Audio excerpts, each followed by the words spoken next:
I was stirring my oatmeal, minding my 62-year-old business, when my iPhone buzzed with 5 photos that punched the piece right out of my morning. No warning, no explanation, just boom. The first photo? My husband Paul, smiling like a man who apparently forgot he was married, standing way too close to a woman I didn't recognize. Restaurant lights behind them, their shoulders touching, her head tilted like she was practicing being 20 again. I blinked, looked at the spoon in my hand, then back at the photo. Okay, I whispered to no one, that's interesting.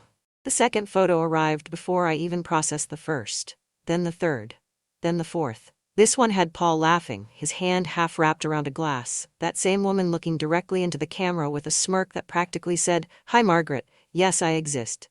My oatmeal went cold, my soul slightly colder. For 38 years, Paul could barely take a selfie without cutting off his chin. But apparently for her he had perfect lighting and enthusiasm. Fantastic. Before I could breathe properly, the fifth photo popped up, captionless, cruel. It was taken from the same angle as a picture Paul had sent me last week, the one he claimed was from work, late inspection, don't wait up. Except in this version, the inspection involved his arm around her waist. I stood in my Florida kitchen, sunlight hitting the counter, birds chirping like they weren't witnessing a small emotional homicide, and I just froze. It felt like the universe had taken a broom and swept my morning right off the table. But here's the thing. Before these photos crashed into my phone like emotional shrapnel, life was painfully normal. Just yesterday, Paul kissed my cheek on his way out, wearing the same blue work shirt he swears makes him look younger. He grabbed his keys, checked his hair twice in the mirror, something he never used to do, and told me he'd be home late. Restaurant stuff, he'd said. Sure, restaurant stuff, like lighting, and angles, and secret photography sessions. Meanwhile, I spent the afternoon watering my porch plants, reading on my Kindle, and trying to convince myself that Paul's sudden fascination with cologne wasn't suspicious. But apparently, the universe wanted me fully caught up today. I reopened the photos, zooming in the way women our age do when we're making sure we're not imagining things. And the more I looked, the clearer it became. These weren't from work. And the woman who sent them, she wanted me to know. I didn't cry, not then. Instead, I whispered the kind of sentence only a 62-year-old wife can say without collapsing. Well, Paul, we're going to have a very fun conversation later. And with that, my peaceful morning officially ended. If you had asked me a week before those photos arrived whether Paul was acting strange, I would have laughed and said something cute like, "Strange? Oh honey, we've been married 38 years. Nothing surprises me anymore." Turns out I was wrong. So, tragically wrong. It started with his hair. Paul, the man who used to grab a hat instead of a comb, suddenly cared about volume. He stood in front of the bathroom mirror, fluffing his thinning curls like he was auditioning for a shampoo commercial. Every morning I'd walk by and see him squinting at himself, tugging his shirt down, sucking in his stomach the way men do when they pretend gravity doesn't exist. The first time I caught him doing it, I laughed.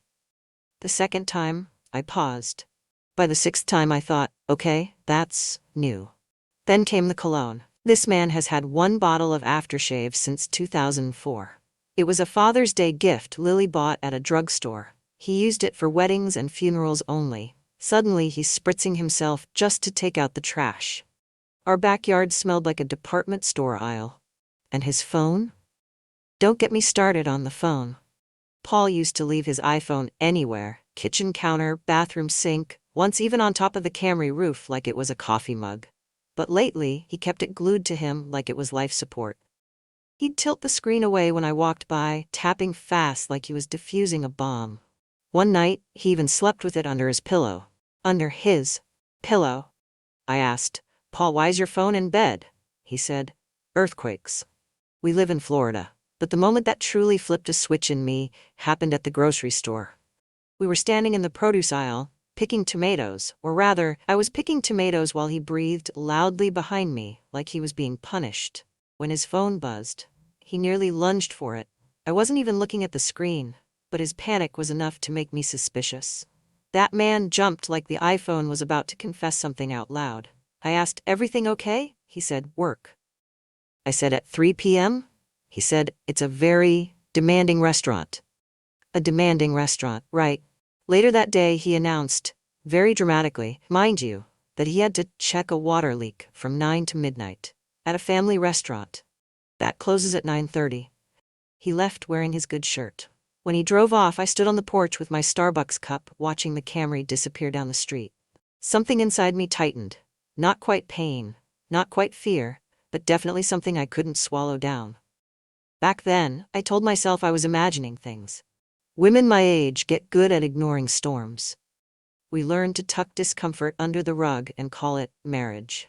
But looking back now, every single sign was there. Blinding, flashing, practically holding a neon billboard. I just wasn't ready to believe my life was about to change. The day the photos arrived, I wasn't doing anything dramatic. I wasn't snooping, spying, plotting, or even suspecting. I was folding laundry, towels to be exact, while humming a song I didn't know the lyrics to. My life was perfectly, painfully ordinary. Then my iPhone buzzed. At first, I ignored it. The phone buzzes all the time. Notifications, coupons, those "are you still alive" alerts Lily sends me when I don't text back for 3 hours. But then it buzzed again and again, 5 times in a row. That was unusual. I wiped my hands on a towel and picked up the phone. A message popped up from an unknown number. "You should see this." That was it. 4 words. Creepy, cold, and absolutely not how a woman my age wants to start her evening. I muttered, "Oh great, another scam. If someone asks me about my car's extended warranty, I'm throwing this phone into the sink." Then the images loaded. The first one made my heart drop. The second made it twist. By the third, I had to sit down. They were the same photos Paul had sent me over the past month, his so-called work shots. Only these weren't cropped. These were the full versions. The version he sent me showed an empty dining room. The version she sent showed Paul in that dining room, with her. In one, she had her hand on his shoulder. In another, the two of them were leaning toward each other, smiling like teenagers who just discovered hormones. In another, she held the camera while he laughed at something she whispered. I blinked so hard my eyes watered. My first instinct wasn't anger. It was denial, the kind women my age have perfected. "This is fake," I told myself. "This is edited. This is lighting." Lighting. My God, I was defending a man who once said Wi-Fi was a fad. My knees felt weak, so I sat on the edge of the laundry basket. Bad idea. The whole thing tipped, and I nearly somersaulted into my dryer. If the situation wasn't emotionally horrifying, it would have been slapstick comedy. I whispered, "Pull it together, Margaret. The towels deserve better." I forced myself to zoom in on the photos, though my hands were shaking. And there it was, the unmistakable detail Paul couldn't hide even in his lies. His wedding ring. Still on. Still shining. Still sitting on the finger that promised me 40 years ago he would never humiliate me. I don't remember breathing. I don't remember moving. I just remember this slow, burning ache spreading through my chest, the kind that doesn't make you cry right away. The kind that waits. Just when I thought the nightmare was done, a 6th message popped up. He said he was working. "Thought you should know what kind of work." I stared at the words. The walls around me felt tighter. My stomach dropped like I'd missed a step on the stairs. But I didn't scream. I didn't faint. I didn't call Paul. No, I did what any woman over 60 who has lived a complicated life would do. I stood up, straightened my blouse, held my iPhone firmly, and whispered, "All right, if this woman wants a war, she's about to meet a veteran." When Paul walked through the door that night, smelling like fryer oil and too much cologne, I was sitting at the kitchen table with my iPhone face down. I'd been practicing my lines like some kind of accidental actress, firm, calm, dignified. Nothing dramatic. "Women my age don't throw plates, we pick battles." He kicked off his shoes, sighed dramatically, and said, "Long night, that restaurant is falling apart." "Really?" I said, voice sweet, sweet in the way honey can hide poison. "Falling apart?" "Completely," he replied, grabbing a soda from the fridge. "What's for dinner?" "Dinner." The man wanted dinner. I slid my phone across the table until it stopped in front of him. He glanced down, saw the photos, and froze for exactly half a second, then forced a laugh so fake it could have been used in a sitcom laugh track. "Oh, come on, Margaret," he said, waving it off. "Those are just coworkers messing around. People joke around at work." "Joke around?" I repeated. "Is that what the kids call it these days?" He rolled his eyes. Actually rolled them. like he was the one being inconvenienced. "Margaret, you're blowing this out of proportion," he said, cracking open his soda. "You always get dramatic when you're tired." I stared at him. Dramatic. That's the word he picked. "Paul," I said quietly, "her hand is on your waist." "It's how people stand for pictures," he snapped. "God, you act like I ran away to Vegas." I inhaled slowly, counting to 5 so I didn't stab him with a fork. "And this part?" I asked, swiping to the photo where he and the woman were laughing, leaning into each other. "Is that also how people stand?" He looked right at me and said the sentence every married woman dreads: "You're being insecure." The air left my lungs. Women my age don't gasp, we stiffen. And I stiffened so hard my spine could have doubled as a porch beam. "Insecure?" I repeated. "After 38 years, he threw his hands up. "I work with younger staff, okay? They joke, they take selfies, they post things. It doesn't mean anything." I couldn't help it. I laughed, a sharp, quiet, humorless laugh. "Funny," I said, "because she sent me these photos directly. Does that mean anything?" Paul's face shifted, panic passing like a shadow, but he tried to hide it. "She's probably jealous of our relationship," he said. "Women do that." "Women?" I asked. "What women?" He didn't answer. He took a long sip of soda instead. In that moment, something inside me cracked. Not loud, not dramatic, just a small, final crack in a place no one sees but everyone feels. Paul muttered, "Look, I'm exhausted, Margaret. Can we not do this tonight?" He grabbed the remote, walked to the living room, and turned on the TV like this was any Tuesday night after dinner. As the screen lit up, with some game show flashing and people clapping, I stood alone in the kitchen, hands trembling slightly over the cool surface of the table. Not because of the photos, not because of the woman, but because the man I shared a life with didn't even see the damage he'd done. And somehow, that hurt more than anything in those pictures.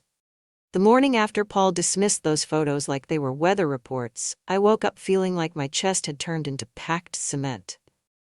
I sat on the porch with my coffee, watching the Florida sun crawl across the driveway toward our old Camry. Even the birds sounded judgmental. Then my iPhone buzzed. Lily. A FaceTime call. Perfect. The one person in the world who can tell I'm lying even when my mouth isn't moving. I considered letting it ring out, but Lily does this thing where she keeps calling until you either answer or throw your phone into a lake. So I picked up. "Morning, Mom," she chirped, her face filling the screen. Behind her were a toddler screaming and a dog wearing a superhero cape. Chaos as usual. "Morning, honey," I said, forcing a smile. It probably looked like I had a lemon slice shoved between my teeth. She squinted. "Mom, are you wearing foundation?" "At 8 a.m.? I sighed. Of all days to experiment with looking presentable. "I just felt like it," I said. "Uh-huh," Lily replied. "Mom, blink twice if Dad did something stupid." I nearly choked on my coffee. "I'm fine," I said, blinking exactly 0 times because my daughter takes instructions too literally. She tilted her head. "Your voice went up an octave. That means you're not fine." I looked away at the porch railing. The paint was peeling. Everything in my life felt like that railing, holding on, but barely. Then Lily lowered her voice, blocking her screaming toddler with her elbow. "Mom, did something happen?" I tried. I tried so hard to keep it casual, light, easy, like this was just another Tuesday and not the aftermath of my marriage getting slapped across my iPhone screen. But when I opened my mouth, my voice cracked. Just a little. Enough. "Lily, someone sent me some photos of your father." Silence. The dog stopped moving. Even the toddler paused mid-cry. "What kind of photos?" she asked slowly.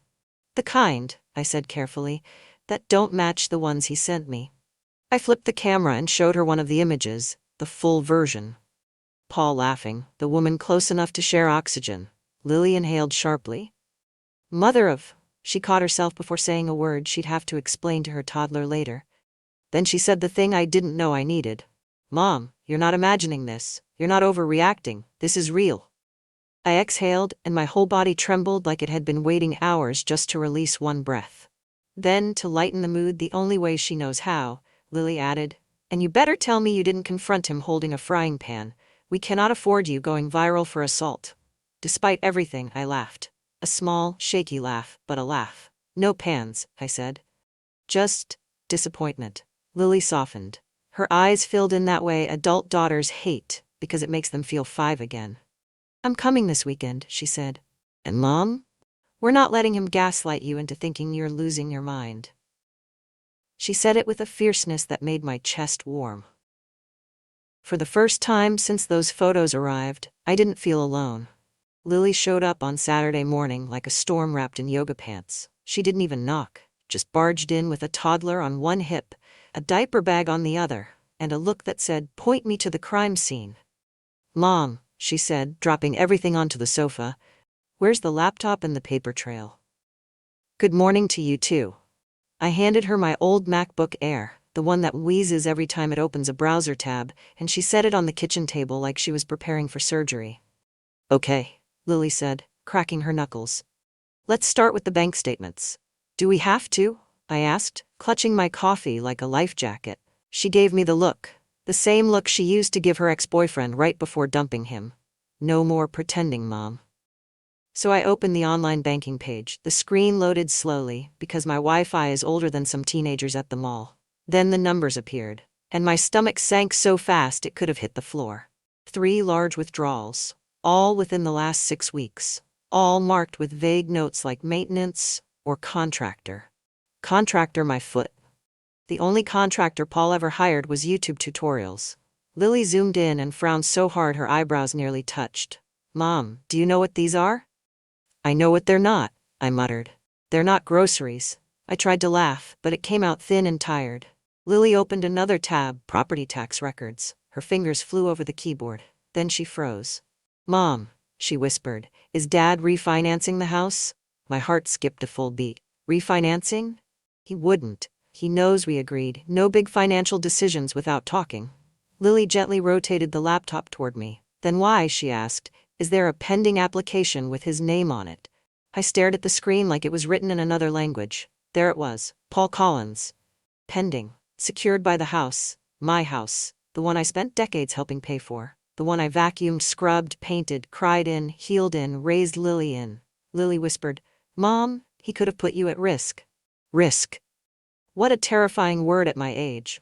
I pressed my hand to my chest. Something inside me crumbled, not loud, not angry, just heartbreak mixed with betrayal that had aged enough to taste bitter. "I can't believe this," I whispered. "When did my marriage turn into a credit risk?" Lily reached out and squeezed my hand. "We're going to fix this," she said firmly. "But we have to be smart." At that exact moment, her toddler, sweet little Max, wandered into the kitchen, grabbed one of the printed statements from the table, and proudly announced, "Paper." Then he ran off with it like he'd stolen government secrets. I blinked. Lily blinked. And then, despite everything, despite my marriage collapsing, despite the fear of losing my home, I laughed. A real laugh. Messy, shaky, but alive. Because sometimes life throws you betrayal, and sometimes it throws you a toddler dragging your financial evidence across the living room. Lily smiled. "Mom," she said softly, "you're stronger than you think." For the first time in days, I believed her. The night I decided to follow Paul was not my proudest moment. I'm 62, not 16. I should have been watching TV, moisturizing, and minding my joints. But there I was, standing in front of the hallway mirror, zipping up my light jacket like I was preparing for a covert mission. I looked myself in the eye and whispered, "Margaret Collins, what in the world are you doing?" My reflection answered with dark circles and determination. Paul had just announced loudly that he was heading out for an emergency inspection. At 9:45 p.m., at a restaurant that closes at 9. "Emergency," he repeated, grabbing his keys. "Pipes, leaks, the usual." Uh-huh.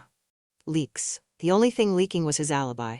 After he drove off, I counted to 60, for dramatic effect, grabbed my purse, and got into our Toyota Camry. The car groaned like it also knew this wasn't how a married couple should spend a Wednesday night. "Sorry, baby," I whispered, patting the dashboard.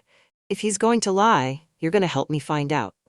I followed him, slowly, carefully, and probably too close. I am not built for stealth. At one point, I accidentally turned on my high beams and nearly blinded him at a stop sign. I ducked anyway, as if that would make the entire car disappear. Finally, Paul pulled to the back lot of a small family restaurant. Not the one he claimed to be at. A different one. My heart thumped so loud the seatbelt vibrated. He got out.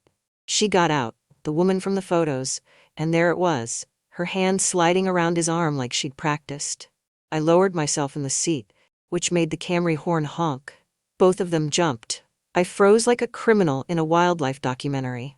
They looked around, confused, then shrugged and walked toward the side door of the restaurant. I clenched my jaw. "Get it together, Margaret," I whispered. "You survived childbirth, you can survive espionage." I opened my phone carefully, very carefully, and pressed the voice recording button. Then I cracked my window open half an inch. Their voices drifted in. "Did you tell her yet?" "Not now. She's fragile." "Fragile, fragile." My spine straightened. "You promised you'd handle the house paperwork." "I'm working on it. She keeps asking questions." "Then lie better." "I'm trying." I covered my mouth with my hand. Every word felt like another stitch of my life coming undone. Then came the final blow. She's too old to need that house anyway." "Don't talk like that." Why not? You don't love her." My breath caught. Sharp, painful, humiliating. Paul didn't respond right away, and the silence answered for him. That was the moment. Not the photos, not the lies, not even the refinancing. The silence. That was the moment my marriage actually broke.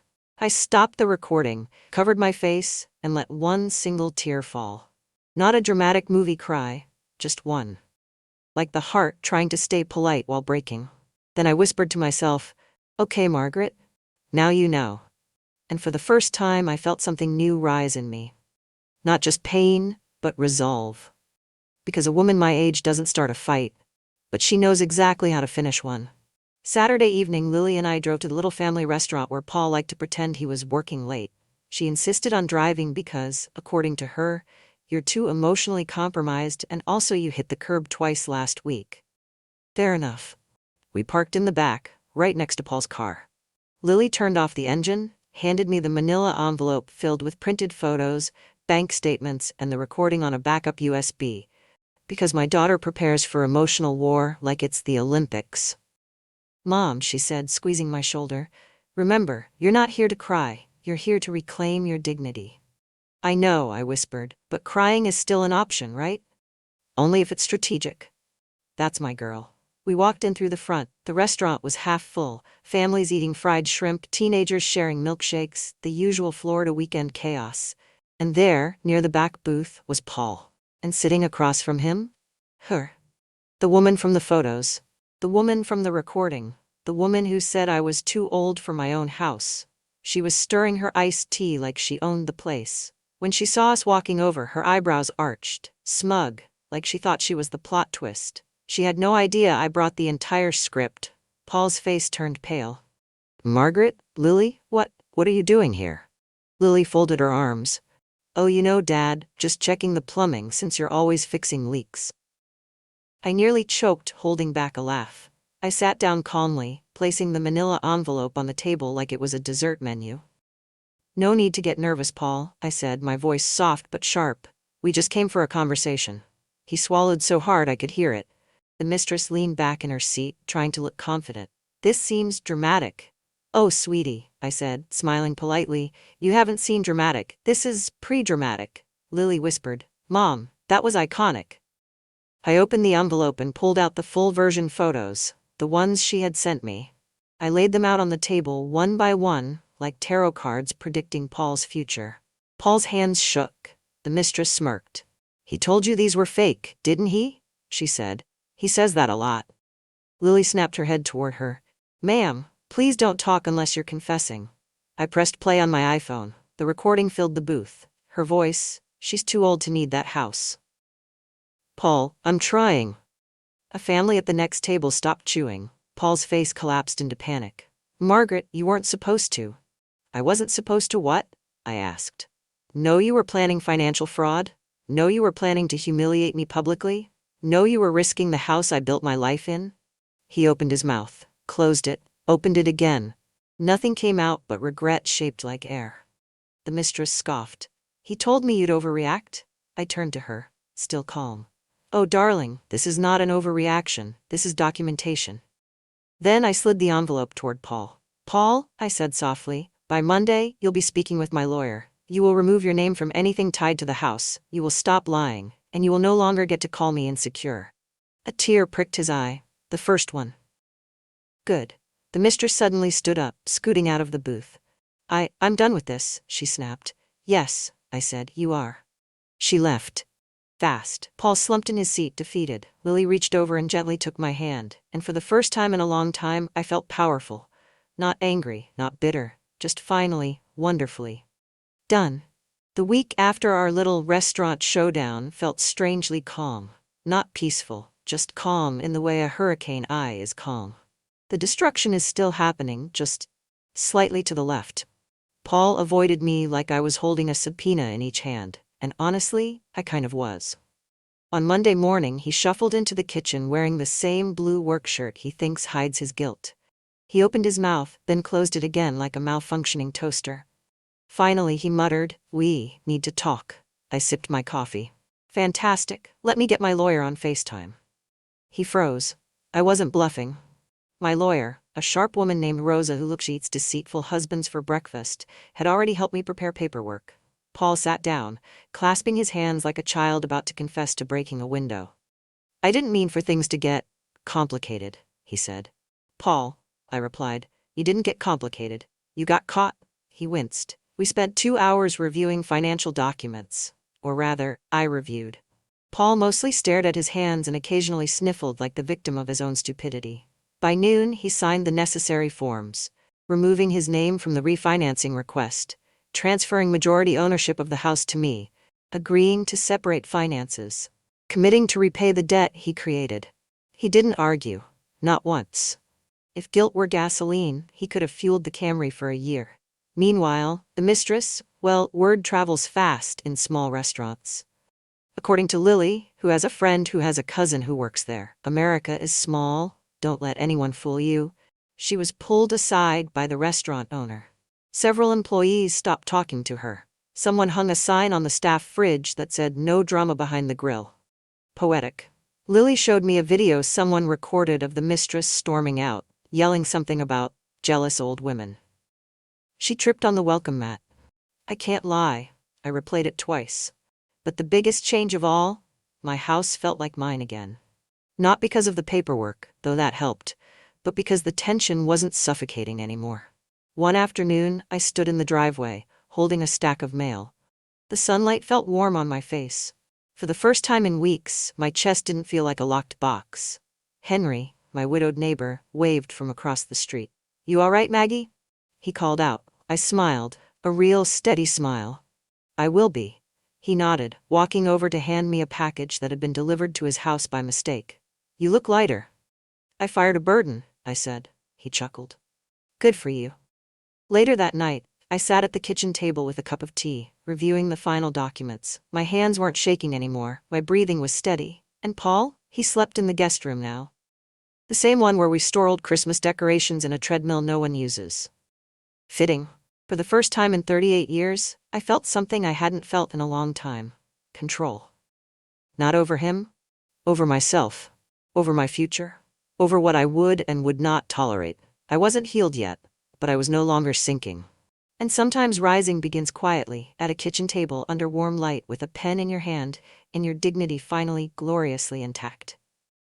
A month after everything settled, the papers, the signatures, the tears I refused to shed before anyone, I woke up one morning feeling lighter.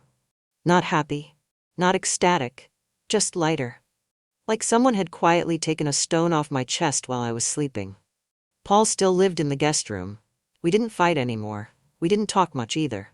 He moved around the house like a man walking through a museum of his own mistakes.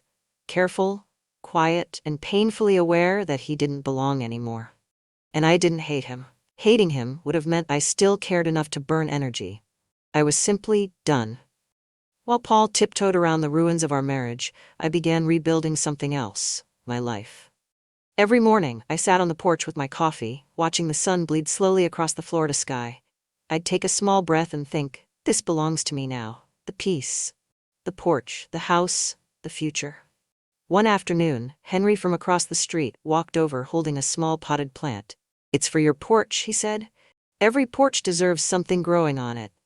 I took it gently. "Thank you, Henry, that's kind." "It's not much," he shrugged. "Just felt like it looked nice next to your chair." And he left, just like that. No lingering looks, no awkward flirting, just kindness. Funny how sometimes the softest things heal the deepest wounds. Later that week, I joined a walking group at the local park, mostly women around my age. We walked slowly, complained about our knees, and laughed entirely too loud about things only 60-year-olds understand. I hadn't laughed like that in years. One of the women asked, "So Margaret, what do you do now that you're free?" Free. The words sank into me like sunlight on warm skin. What do I do? I read. I garden. I drink coffee without wondering if someone is lying to me. I sleep without waiting for a door to open late at night. I breathe without fear that stability is about to collapse. I'm free. A few days later, I found Paul sitting at the kitchen table. He looked older, smaller, like he'd shrunk into himself. He whispered, "I never meant to lose you." I nodded. "I know. Do you think there's a chance?" I reached across the table, placing my hand on the surface, not touching him, just creating space for truth. "Paul, I don't need revenge. I don't need apologies. I don't even need you to suffer. I just need peace and peace." I paused, letting the words settle for both of us. Peace doesn't live where betrayal happened. He lowered his head, and for the first time, I felt nothing but closure. That night, I sat on the porch with the little plant Henry gave me. The wind was soft. The world was quiet. I held my Kindle, but I didn't read a single page. I just stared at the sky, feeling the world slow into something gentle. I wasn't healed because someone loved me again. I was healed because I finally loved myself enough to choose a life that didn't hurt. And at 62, that felt like the sweetest victory of all. A few weeks after my life finally settled into its new shape, something unexpected happened. Not dramatic, not romantic, just soft. I was sweeping the porch one evening when I saw Henry across the street, struggling to carry 2 grocery bags and a stubborn gallon of milk. I walked over without thinking. "Need a hand?" I asked. He grinned. "Only if you promise not to judge the amount of ice cream in here." When have I ever judged ice cream? We walked inside together, and for the first time in a long while, I felt an ease beside another human being. No tension, no pretending, just 2 neighbors sharing the same quiet air. After he put everything away, we sat outside on his porch, sipping sweet tea from mismatched glasses. The sun was going down, painting everything gold. I could hear cicadas humming, kids laughing somewhere in the distance, the kind of soundtrack you only get in small Florida neighborhoods. Henry didn't ask about Paul. He didn't probe. He simply said, "It's good to see you breathing again." I didn't realize until that moment how long I'd been holding my breath. When I got home, I sat at my own porch. My porch, and looked at the little plant he gave me. A new leaf had sprouted, small and fragile but reaching toward the light. It reminded me of myself. Healing hadn't come as a dramatic revelation. It came quietly, through morning walks, the sound of my daughter's voice, the comfort of my own space, the ability to sit alone without feeling lonely. For the first time in many, many years, I wasn't waiting for someone to choose me. I had chosen myself. And that choice, gentle and steady, felt like the beginning of a whole new chapter. One I didn't need to rush. Sometimes the softest endings are the ones that stay with us the longest.